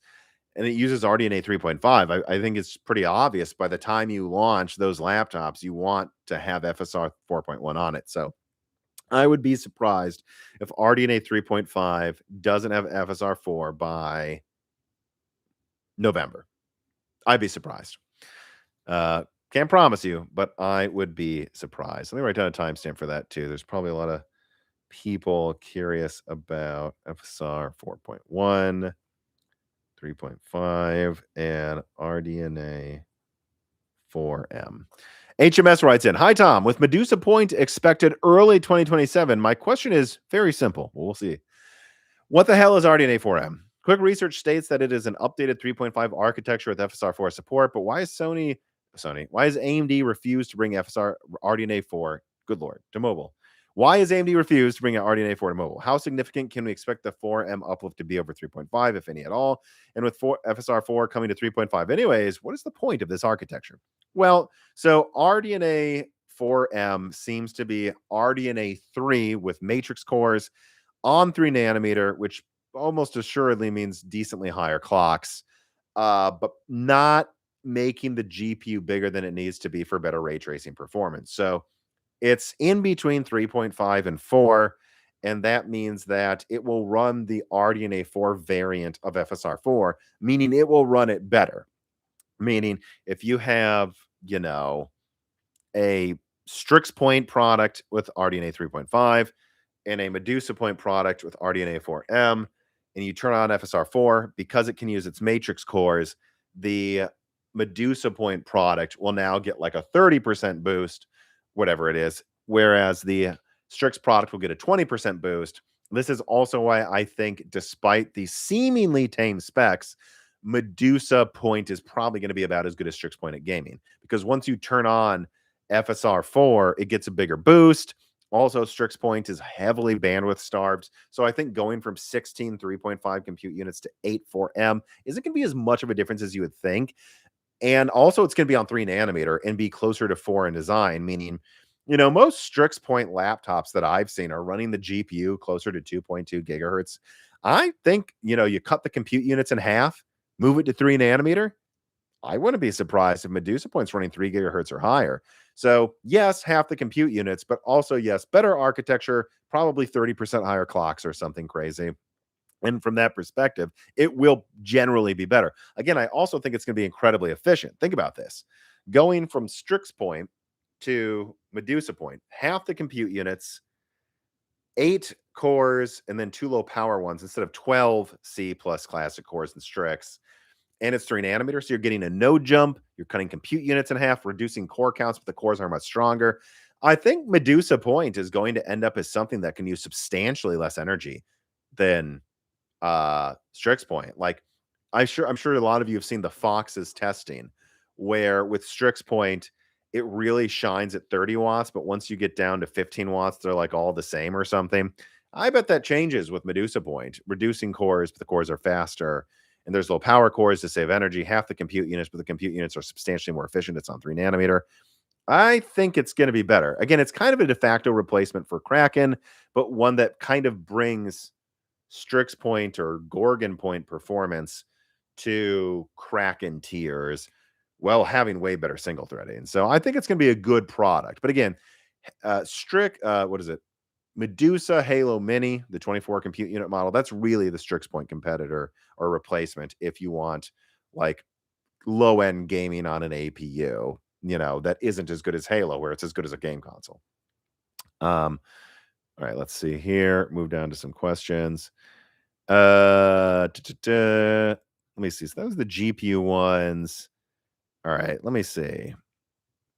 Yeah, let's get to this one first. So Brandon Oy writes in and says, I buy my third-party physical games from Capcom, Square Enix for my PS5 Pro and Switch 2 exclusives. I'm thinking of canceling my subscription for PlayStation Plus. Should I still buy physical games on my Pro? Sure, especially if they're used. Who cares? I do think you should cancel PlayStation Plus. And let's say the thing no one wants to admit out loud. I mean, how much is left on it? If you cancel it, do you have another like 5 months anyways? I mean, that's enough time for maybe it to come back if Sony reverses course. I think a lot of people forget this, by the way. The whole Xbox One debacle with the DRM when they reversed course, that took place over less than a month. Like, I did research, like looking up stuff back in the day in 2013, and I was like, that was less than a month.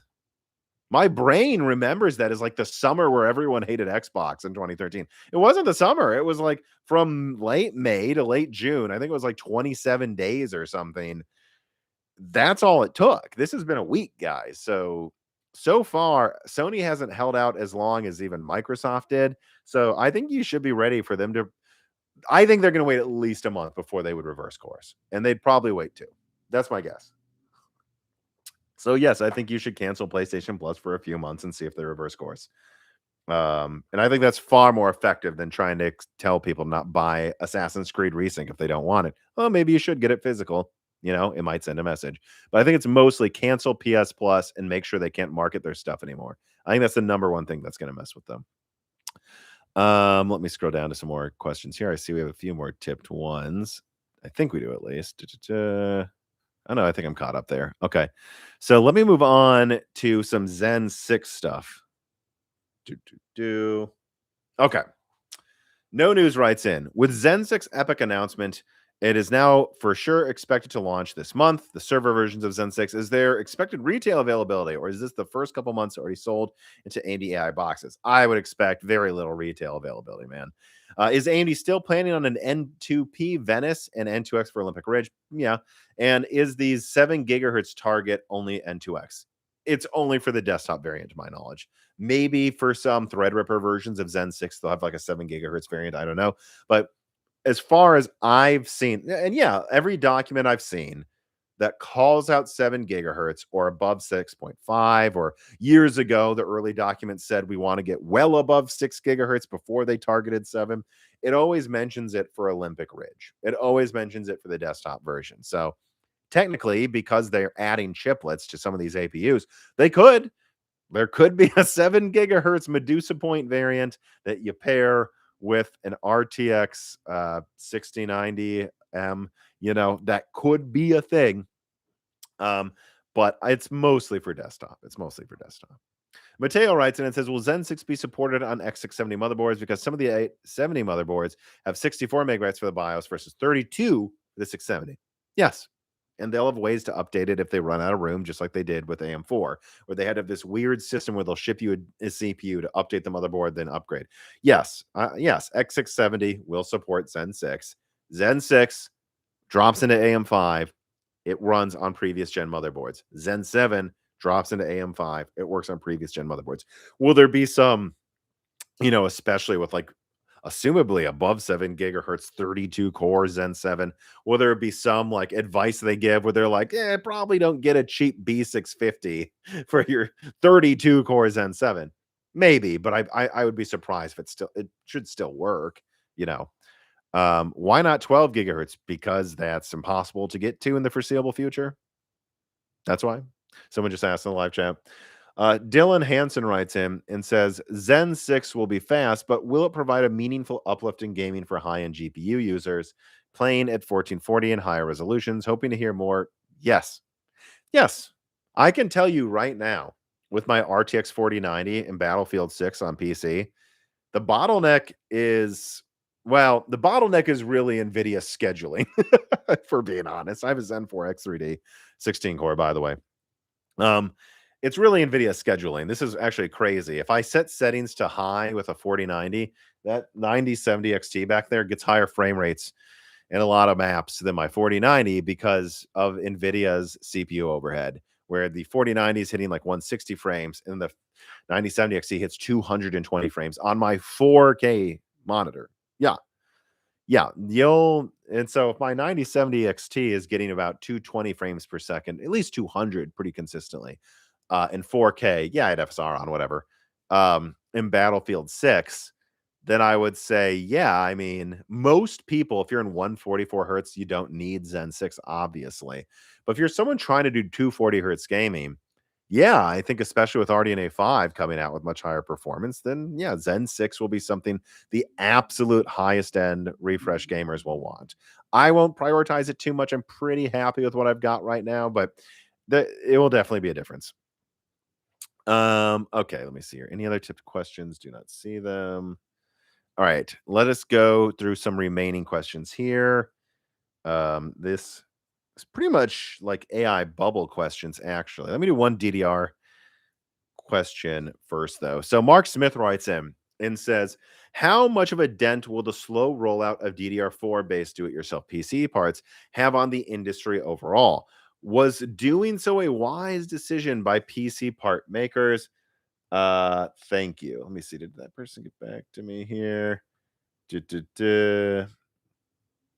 Yeah. So I don't think it makes a big difference, honestly, in the do-it-yourself space. I mean, let's be honest about why RAM prices are up. Sam Altman screwed the market up. Everyone else got spooked, bought up RAM. We're not even sure if OpenAI is using all the RAM they bought, by the way. There's evidence they're not, which sucks. And now there's just a general shortage because of AI build out. AI build out that's slowing or being halted though at the legal level, at the state level in the United States. So it's complicated. There's evidence here that things are turning around a little. But that's why. It's because DDR5 is in short supply, and do it yourself DDR4 is a nice option for people who building a PC that need a PC and just can't spend more than whatever. But I don't really think DDR4 is making a material difference for the RAM shortage. I mean, most of this is DDR5. The shortage and prices will get better once capacity opens up for not being used on AI. That is what will do it, not DDR4. Um, Melodic Warrior writes in. So yeah, let me put down a timestamp for this. Melodic Warrior writes in, the past month has definitely been a busy one in terms of news. I can't remember when the last time was I've seen this much hardware talk in a single month. However, the one thing that keeps sticking out to me is that a lot of the online commentary and questions don't really seem to be addressing the average gamer. In some ways, I'm seeing a repeat of the doom and gloom that we saw in 2001, where people are saying, oh, pricing will be bad for a few more years. Company X is going to have to charge double compared to the last gen.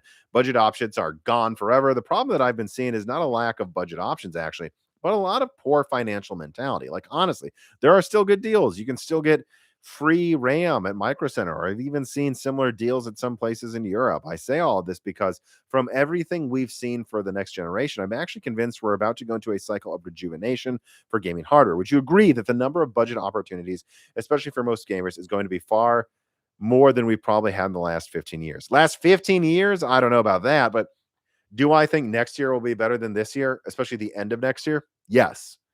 Would I bet money? I don't know. Maybe. I definitely think things will be better. Now, will it be the best in 15 years? So you're saying going back to 2011? No.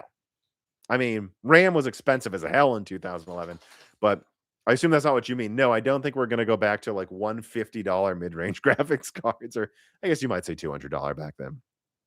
Adjusting for inflation, though, that's 300. So, we'll even adjust it for inflation. Maybe we'll get a little close to that. But no, I don't think we're going to go to the best in 15 years. Having said that, yeah, I think people are really sleeping on the fact that they're building out more RAM capacity. This build out is set in stone. They're not going to stop building, a multi-billion-dollar factory. Samsung is not going to do that. And they're expanding it more. This just came out. They're expanding their plans even more. A ton of RAM capacity is going to start coming on late next year, and especially in 2028 and 2029. And demand for RAM from AI, I think, is going to start decreasing by the end of this year. So will next year be as good as the cheapest month in 2025? No, but that was rock bottom of pricing. You can't expect every year to be as good as the best year in history. That's just insane. But I think things will start getting better.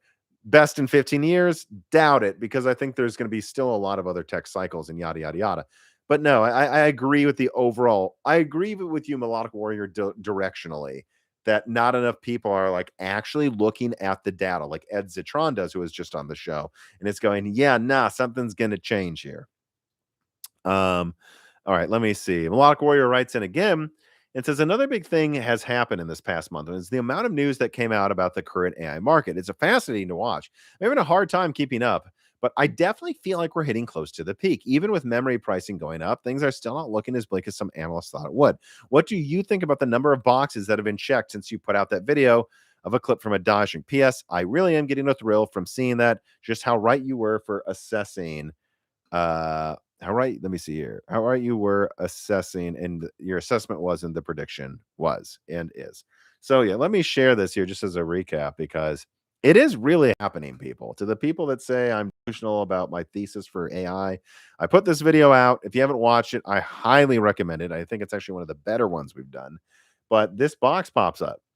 AI loses its positive narrative. AI is polling about as well as the US Congress in popularity, so that's gone. In the video, I also said energy is going to become too expensive imminently, and we're seeing it. Oil prices are surging, and now power companies are hiking the rates on data centers and not raising the cost much for the average consumer.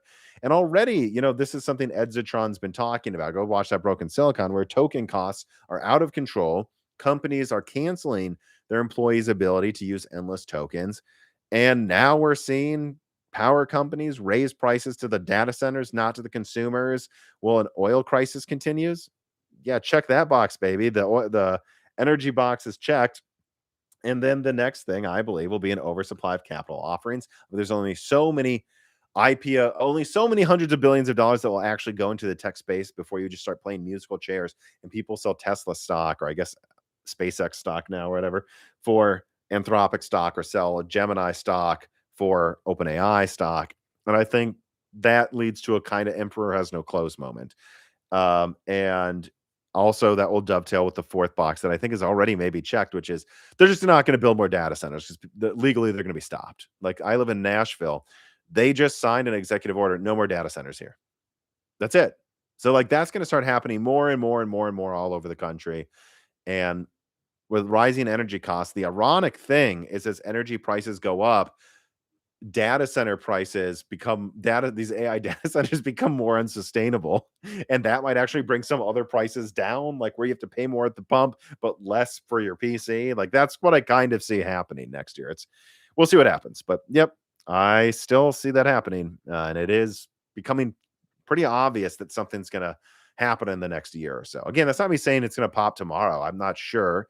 You never underestimate how long nonsense can continue, but I think it's popping, or at least starting to pop by the end of next year. And many people would argue it's already starting to pop, by the way.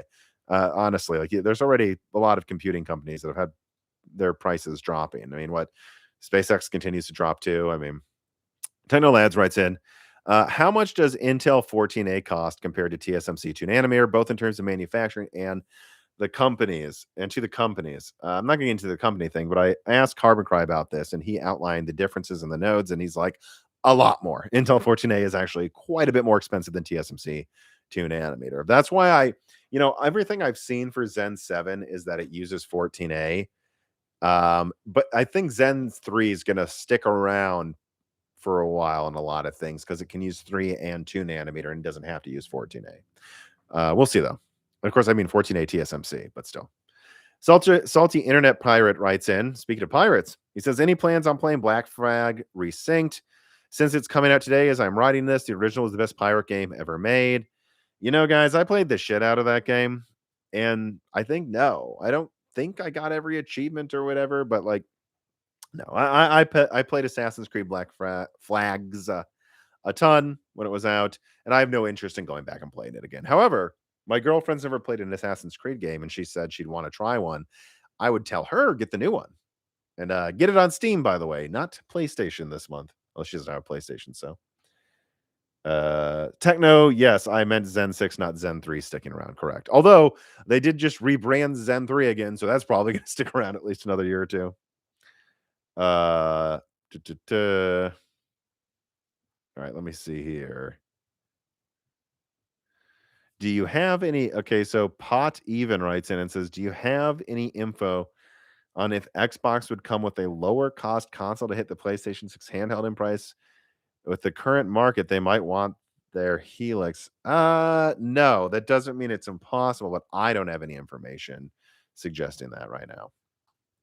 All right, I'm probably going to log off in the next 10 minutes. So this is your final chance. If you want to do a tipped question, do it now. And if you're in the Moore's Law is Dead Discord in the after video chat section, if you've thought of a question you forgot to ask, you may ask that now too. Let me see if there's any other interesting questions before I let you go. The age of the chud will rain down upon thee. Yeah, hopefully not. Let's see. Someone, how are you? I'm pretty good. It's been a good month. I'm pretty good. Going on vacation in a week. Doing well. U.S. will annex Greenland to build data centers. Yeah, well, how the fuck are they going to do that when there's no infrastructure to build the data centers, genius?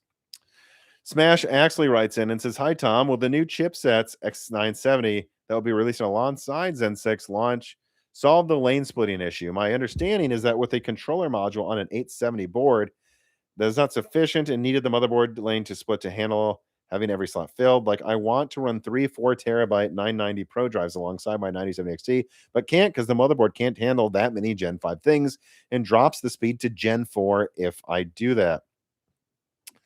I mean, I still do we even have confirmation of X970 boards yet? Right? Isn't this still rumor and hearsay and there's really nothing out there? No, there's speculation. I'm still not. Yeah, I'm still not going to say anything because I still don't know what's going on with the boards. Um, yeah, did I see your question? But someone else basically answered it above you. I have nothing to say about X970 at this time, unfortunately. All I want is a 9080 XT with 32 gigabytes of GDDR7. I mean, I want it too, man. I'd probably sell my 4090 for that. But I mean, the whole reason AMD can keep their prices like a third or half the price even of Nvidia counterparts right now is one of the reasons is GDDR6. So I'm sorry, like I don't know. Moore's Law's channel is pretty nice. Good content. Well, thank you. Datton Schultz. Any update to the 50 Super Series? My 3070 is due for an upgrade. Don't be a fanboy and just fucking buy a 9070 XT, you 3078 gigabyte VRAM fanboy. That's my answer. Like, I'm so sick of this. It's like, Jesus Christ, you fanboys defending Sony. Are like, when am I going to upgrade my 3070? You could have fucking done it a year ago, dude. Get a 9070 XT. God, it's so dumb. Just get a 9070 XT. Get that. Don't reward Nvidia for these prices. My God. Sorry, don't mean to be mean, but I one of the reasons I started my what if I have a 3080? Well, what resolution do you play in, right? I would also say get a 9070 XT. The answer is basically get a 9060 or 70 XT if you can find one for a reasonable price. Let's do it. We always do like a pricing update, don't we? That'd be a good way to kind of end this. RX 9070 XT because I know prices are coming up soon, but can you still get one? And there's one for 720. I would recommend like literally now getting a 9070 XT because I think in about a week or two they're going to be another $50 more expensive. So I would get it now. Oh, there's a $700 one. Let me put that in the chat. I'll have to write down link 9070 XT. There you go. $700. Don't wait. Don't wait for a 5070 Super. This is a 5070 Super early. Just get an AMD card. You don't have to only get Nvidia. Well, what if I do 3D modeling? I need those CUDA cores. Frankly, if you need those CUDA cores, I would then get a 5060 Ti probably because aren't those sometimes still reasonable? Maybe not. Let me look. 16 gigabyte.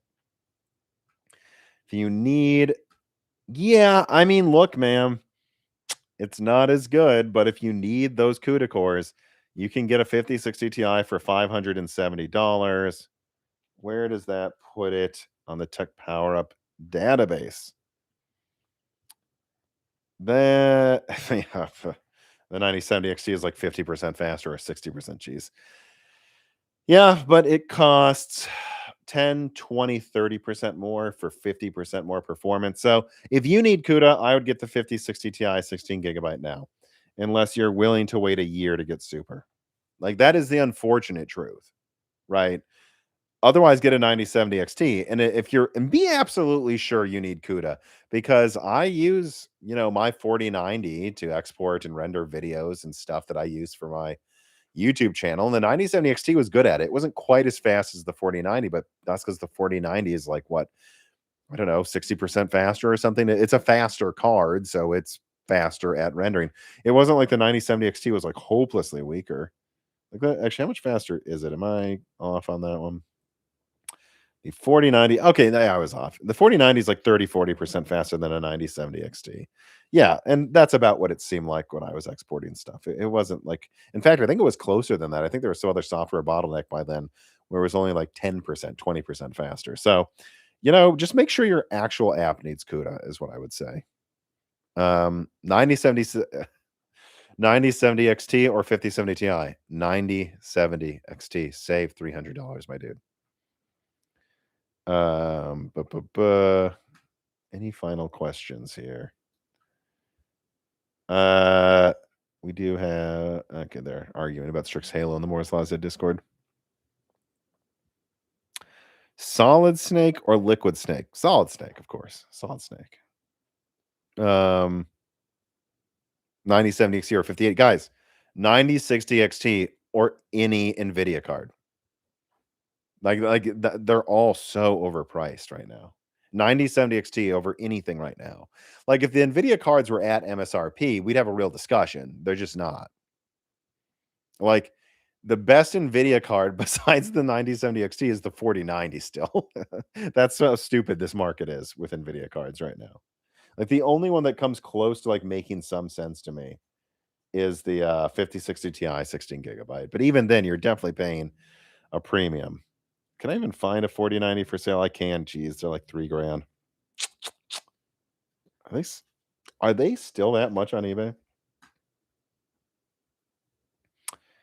And they're geez, if I sold my 4090 right now, I might make a $1,000 profit. I have to think about doing that. As much as I love my 4090, was that like 4 nights out to a fancy restaurant with my girlfriend, and I can just use my 9070 XT. It'd be funny, just like live, Moore's Law is Dead realizes he just needs to sell his 4090 because it's insane. Yeah, I don't know. I don't know. I mean, not at these prices. I'm sorry, guys. Whatever Nvidia card, they're just a horrible whatever. One of my buddies got my buddy a 5070 for $500. All right. I mean, at $500, that's not the worst thing, but I don't think that was a better deal than just getting a 9070 for 600. It has 16 gigs of RAM. 12 gigabytes is low-end peasant numbers now. I'm sorry. Let me see. Beanie King writes in, thank you for the tip. The sea shanty to close out the stream. I'm not singing a sea shanty. I don't remember them. I'm already having trouble saying sentences correctly. So I think a sea shanty would turn into quite a faceplant if I tried to do that.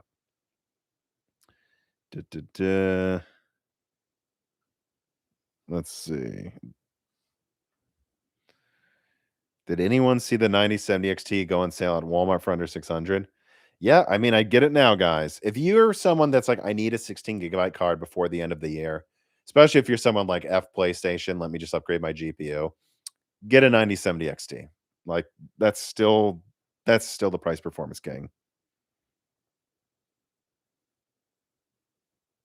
Would it be better to wait for RDNA 5 if I have a 3080 Ti? Well, that means you at least have 12 gigabytes of RAM, so you at least have a low-end graphics card. Let's see, where is that in the database? So, right, you basically have a 9070 GRE, right? Pretty much. Yeah. I mean, look, if you got a 9070 XT, I think you probably wait. Unless, well, but there's always the question of what does a 3080 Ti sell for on eBay? RTX 3080 Ti. Because if you break even, yeah, I would sell it now. Let's see. It sells for $400 to $600, really closer to 400 or 450. So would I sell my 3080 Ti for 450 and then buy a 9070 XT? I don't know. Just remember this is always going to lose value too. So like the math you have to do if you have a 3080 Ti 12 gigabyte is I sell it, let's say I sell it for 450, get a 9070 XT for $600 or 700, I think it is, right? Isn't that what we said they're basically going for now? So you're spending net 250 and then you go, okay, but if I hold on to my 3080 Ti until next year to get the RPX 1070 XT, that's my running name for the successor to the 9070 XT, will my 3080 Ti have lost another 250 in value? I would think probably not. I would think it'll lose another $100, $200 in value, not 250. And then the RPX 1070 XT will probably be like 600. So then you're spending another, so you're gaming on a power hungry 3080 Ti another year instead of paying 250 now for something way better that will chug less energy. And in doing so, maybe you end up having to spend 350 next year instead of 250 this year for something that, from what I've read, is going to be 20% faster than a 9070 XT, but maybe have 18 gigs of RAM. Yeah, that's kind of at the borderline. I would say if you're playing games and they're all running out of VRAM and you're tired of your room getting hot because those cards get really hot, um, I would upgrade now if you find a 9070 XT for less than 700, like a $600 one. I would upgrade now. Because again, it's like, oh, but let's say the best case scenario, you get it at 600. So it's like you paid 150 net to get something 30% faster. That's basically breaking even, but you do get more VRAM. And when you sell your 9070 XT, you'll probably be able to sell it for like $500 next year instead of the 3080 Ti for, like, I'm guessing $300 next year instead of 450. So yeah, I think you're kind of breaking even either way. It's just if you're very, very happy with all the games you play, you don't need to upgrade. Like, if you're just crushing it at, like, you have a 1440p 120 monitor, it's not 4K, it's not 240. You're still maxing out the games you actually play at 120 hertz and 1440p. It's not an issue. You can wait. But if you saw a 9070 XT for $600, I would just buy that and sell your card. I would. Ugh, I just pulled a muscle on my leg. You have no idea how much pain I was just holding back there while I acted like nothing happened. Let's see. MukiX writes in and says, I got Cyberpunk 2077 running with path tracing at 1440p with my FSR4 performance mode on the 9070 XT, and it's great. Blender 5 on HIP is also great. People really need to stop sleeping on AMD. That's what I say, is it's like, I don't use Nvidia because any of my apps really need to use it. I just happen to get a good deal on a 4090 liquid cooled for $2,000 in 2022. That's why I still have it, right? It's because I my card is silent. It runs all my games well. But if I was buying a card now, I don't think I would get it. And I'm still wondering if I should maybe sell it. Let me see here. Any final questions? Duh, duh, duh. Would you prefer a new true PlayStation Portable that is pocketable or a PlayStation handheld? I think it needs to be a true pocket portable. Well, either way, I know it's going to run PS6 and PS5 and 4 games. So either way, we know that's happening. If your question is, would I rather it be, a little bigger than a Vita and have like a 6-inch screen, or have a 8-inch screen and like be like a full controller, I'd probably say the Vita option. I want it to be compact. I do think we have to accept it's going to be bigger than the Vita though. And the question is, do they literally have like full PlayStation grips on there so that it's like almost the size of a PlayStation Portal?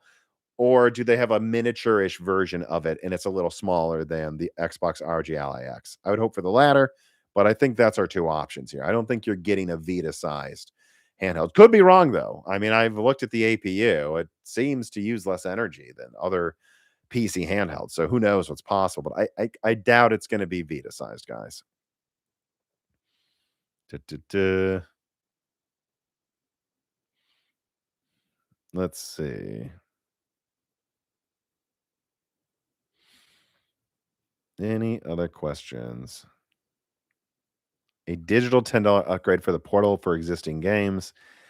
I don't know. We need to know what Sony's doing. That's the problem, is that it doesn't seem like they have an answer for your physical games if they go all digital in the future. If they had a really compelling answer where like all of your games are transferable from disc and they're all enhanced with better graphics, and like they update their policy so that when you download a game, it is your game, it's not a license, they can't remove it. Like, if they answered all those questions, I'd be a lot more concerned, but I just get the feeling Sony hasn't actually thought this out, and that's why this backlash needs to make them reconsider and make sure that we keep them honest. Will a DDR5 RAM kit at 4800 make Zen 6 lose some performance? Yeah, if look, anything that makes Zen 5 perform worse will make Zen 6 perform worse. Yes, I think it's safe to say Zen 6, they will probably say the standard is at least DDR5 6400, and most likely they'll say like 7000 or something. Another reason why I don't think there's any chance anymore really that they launch. Well, I'd say there's not no chance, but another reason why AMD's probably going to delay the desktop launch to like CES at least next year, because what's the point in launching some 24 core if the RAM is $300?